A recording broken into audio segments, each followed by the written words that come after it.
Have you ever wondered what life was like for the very first human families? I'm not talking about a few hundred years ago. I mean, tens of thousands of years ago, when our ancestors were just starting to figure things out. What did they eat? Where did they sleep?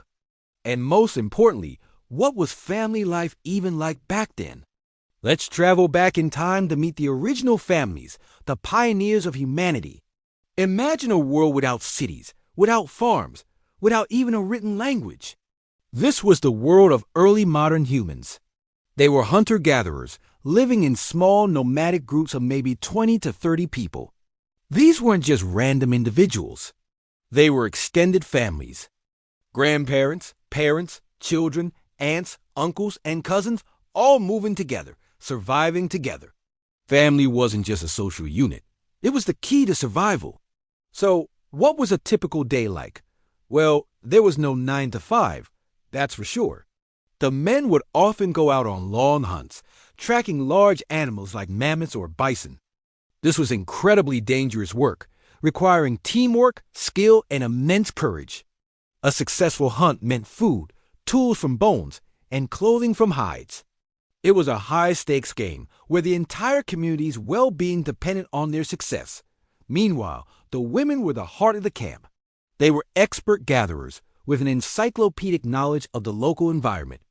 They knew which plants were edible, which were medicinal, and which were poisonous. They gathered fruits, nuts, roots, and seeds, providing a more stable and reliable food source than hunting. They also cared for the children, teaching them the essential skills they would need to survive. They were the original multitaskers, juggling childcare, food preparation, and crafting tools. And what about the children? Their childhood was their classroom. They learned by watching and doing. Young boys would practice with toy spears and learn to track small animals. Young girls would help their mothers gather plants and learn to identify them. Play was training. Every game had a purpose, preparing them for the roles they would one day fill. At night, the family would gather around the fire. This was their television, their internet, their social hub all rolled into one. The fire provided warmth, protection from predators, and a place to cook their food. It was here that stories were told, traditions were passed down, and social bonds were strengthened. The elders, with their lifetime of knowledge, were the libraries of the community. They shared tales of great hunts, stories of the spirit world, and vital lessons learned from the past. This was how culture was born and transmitted through generations. These first families weren't just surviving, they were thriving. They were innovators. They created complex tools from stone, bone, and wood. They developed language to communicate complex ideas. They created the first art, painting incredible scenes on cave walls that still mesmerize us today. These weren't just pictures of animals. They were stories, rituals, perhaps even a way of connecting with a spiritual world. They were expressing what it meant to be human. Living in these tight-knit groups meant that cooperation was everything. Everyone had a role, and everyone was valued. Sharing was not just a nice idea. It was a fundamental rule. If a hunt was successful, the meat was shared among the entire group. If someone was sick or injured, the community cared for them.